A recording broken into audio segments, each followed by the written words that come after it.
When did you first get the heads up on this? When did you first hear that this was going to happen?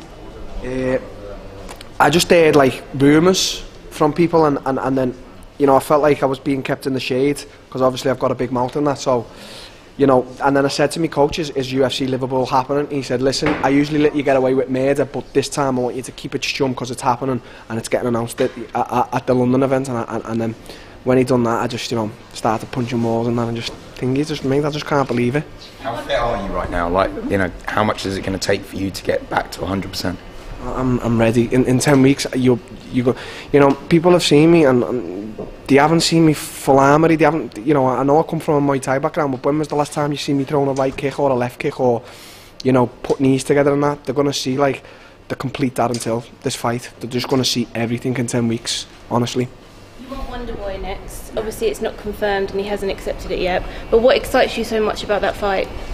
Because he's such a good striker. He's intelligent. He's not like he's not a brawler or nothing. It's well thought out, the process of his fighting IQ, and mine's the same. And I know my fighting IQ is higher than his, and I know I can outsmart him and come with the knockout. I don't want to beat him over 5 rounds. I want to knock him out. I want to devastate his life.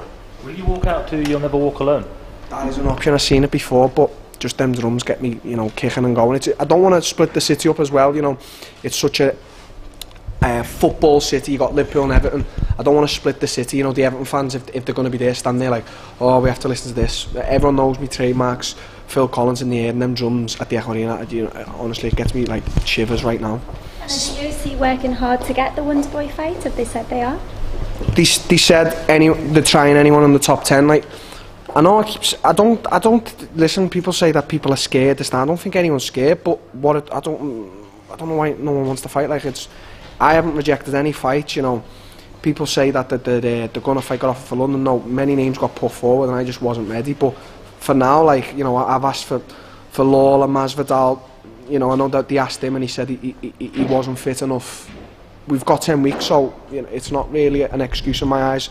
We've got Wonderboy. I just don't know, really, to be honest with you. I don't really care anymore. I just want to fight. Liverpool is one of the world's great sporting cities. For those people who are outside of the UK, maybe aren't as aware of that, talk to us a bit about that and just what sort of energy and atmosphere is going to be produced by the red and blue half of Liverpool that night. I'd say 2 things. If you're not from England, you don't know nothing about Liverpool, buy a ticket and come and see the best spectacle in your life. Like, it's going to top any event. I just know it. I'm just 100% confident when I say it. We're like a fighting city. We're just known for being fighters, tough people. On the docks, you know, years ago, all the Irish, they emigrated to Liverpool. You know, it's just a fighting city, and when they see an opportunity to get behind one of their own, you know, examples, Tony Bellew, the boxer, and Darren Till, the MMA fighter now, and it's, honestly, mate, it's going to be something to be remembered. We spoke to you in Dublin. You were very cool, calm and collected. You've been cool, calm and collected all the way through your career. Cowboy Cerrone looked very cool and calm in that fight as well. You showed some emotion on the stage earlier today. You're going to have an incredible atmosphere in the arena in Liverpool. How are you going to cope with that and keep all that inside when you're going to be in there, and what's going to be the biggest fight of your career? I'm just a special person, mate. I don't say this with any disrespect or any arrogance. I'm humble, but I just know I'm a special person when it comes to fighting. You know, I know I was put on this earth to fight, and I know I can get past any test. You know, people said, you know, I don't want to talk about my last fight only because I feel like it's been talked about too much. But to talk about it beforehand, it was like the veteran going to beat this young boy, and then after it was like, oh, he's just an old lightweight and that. And people will say what they want, but when people are facing me, they're going to realise that I'm not just like this kid who talks shit. Like, I fucking believe what I say, and when I'm coming, I'm not coming to beat. I'm coming with violence. Like, I'm a violent person, so, you know, it's I can just get through anything, and I'm just going to be so prepared. I'm going to take a moment when I'm walking out, you know, to see what my city's going to be like. But when it's in that cage, mate, forget everyone, forget family, forget my daughter, forget everyone. They don't mean anything to me. It's about fighting. And do you think you can sell out faster than Manchester? 60 seconds.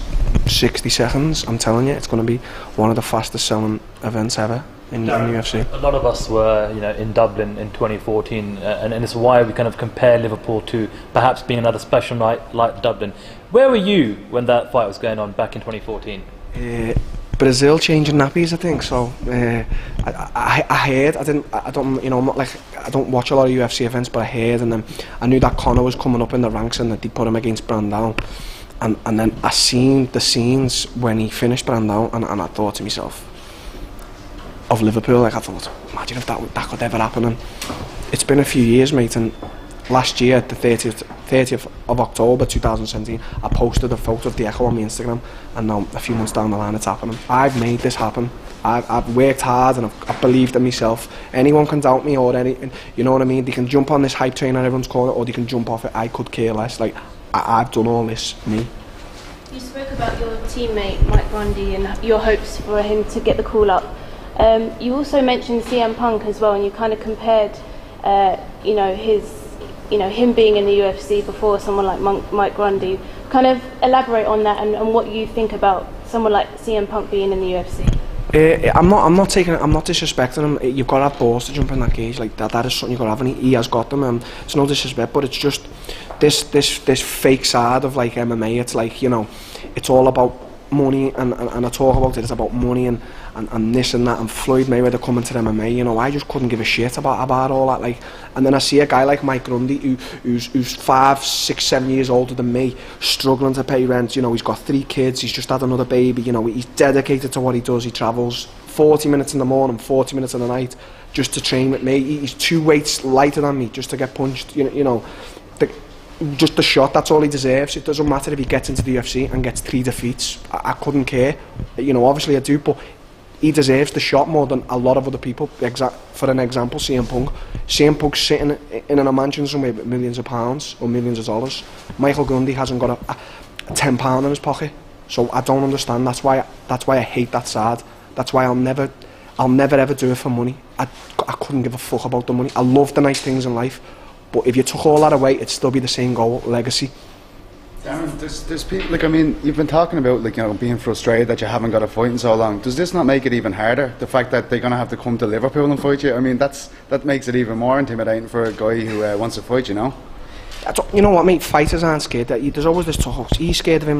If you're a fighter, you're not scared of anyone, in my eyes. And if it was me, I'd want to go and take the thunder from someone. If I was fighting a guy in his hometown, I'd want to go and take his thunder and beat him. So there's going to be a lot of guys to step up and say, I'm going to go and beat Darren Till. And, I don't believe anyone can beat me. There's the guy out there to beat me. Come and beat me and show me my weaknesses so I can go and work on them. I'll accept them like a man.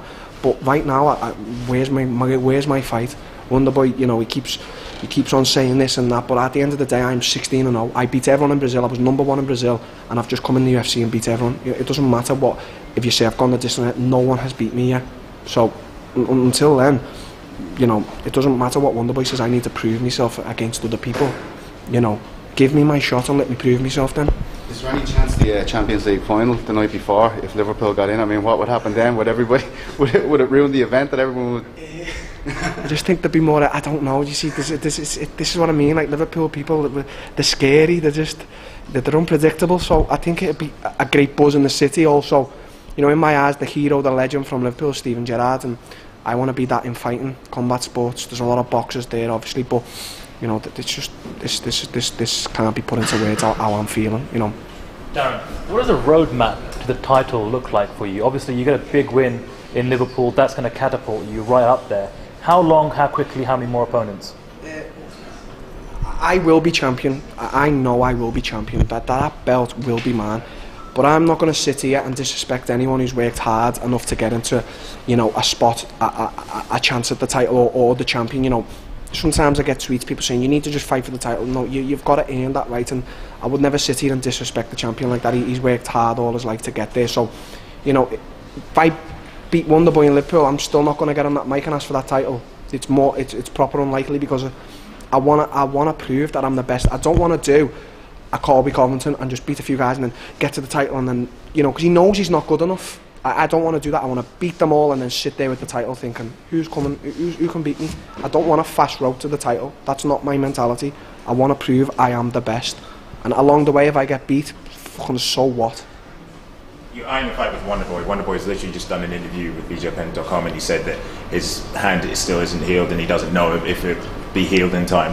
Who's the number 2 on your list if that kind of fight? I don't know. We've all got injuries. You know what I mean? Like I fought in the Cowboy fight with a torn ACL. We've all got injuries. So I don't. My hands are quite broken at the moment. But I've just said Masvidal. I asked for him, and he said he was up for it, and then he said, you know, he might be a bit unfit.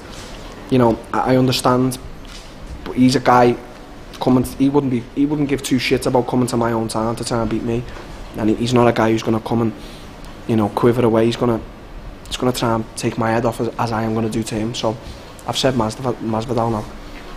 It's safe to say you want to be as active as possible this year? Yeah, I do. Yeah, I do like fighting a lot. But the one thing that I do know, this is with my coach, is, you know, he wants me to always be at perfection, 100%. So when the London card got announced and everyone was saying Darren Till for the main event, I said to my coach, listen, I'm okay, I can do this. And he was like, you've got 5 weeks, you're not ready, you're a fat piece of shit, you've been eating this, that, the other. So I said, okay, coach, you know, he's not just a coach to me. I said, fine.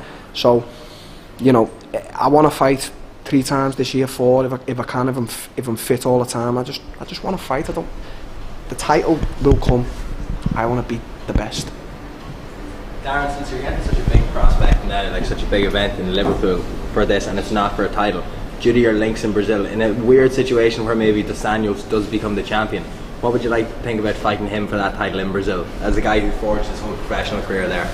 Yeah, obviously the Brazilian people have took me in as one of their own. You know, I stayed there for 4 years. I made a big name there. You know, I can speak the language. I've got a Brazilian daughter. You know, everyone knows. I don't believe Dos Anjos can beat Woodley to get the title. I don't believe that. But if possible, yeah, like, you know, it'd just be as big as Liverpool if I. This is going to be huge for you, and like similar to what happened with Conor in Dublin, people assumed that his scale would end up in him fighting for a title in Croke Park.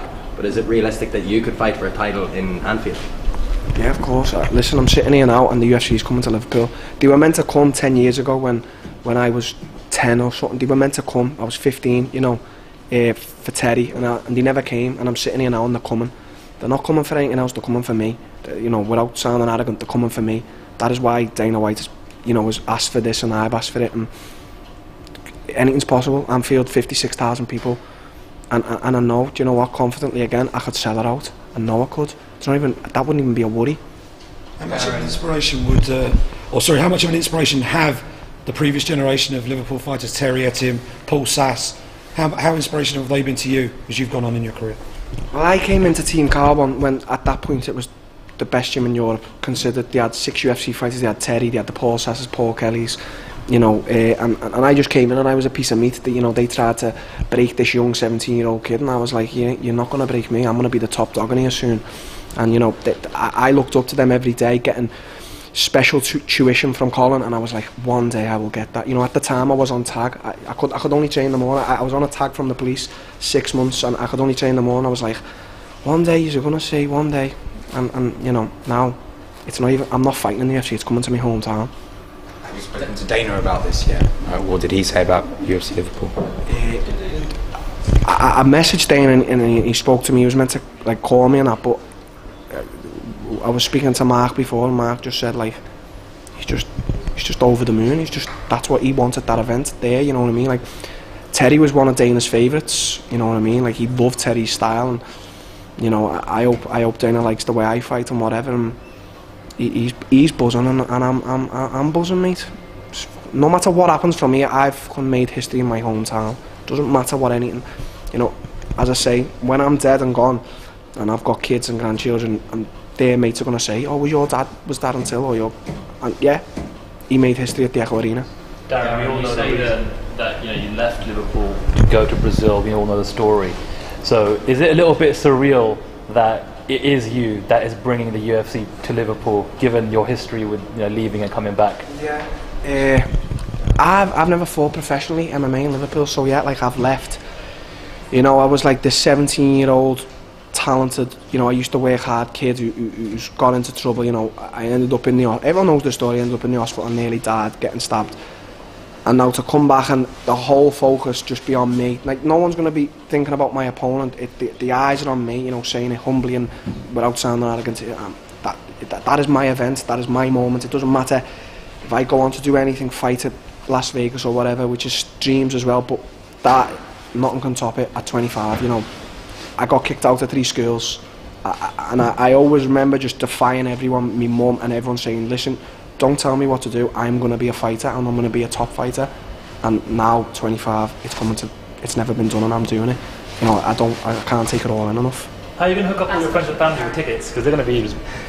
My phone hasn't stopped, mate, honestly. As many tickets they give me, I'll buy them happily or if I get them free, and I just want to give them to the people who've been there from the start, you know. You go through life and you see the certain people who actually believe what you're saying, and, you know, the people who've been by your side, and tickets is going to be hard to get, mate. 60 seconds.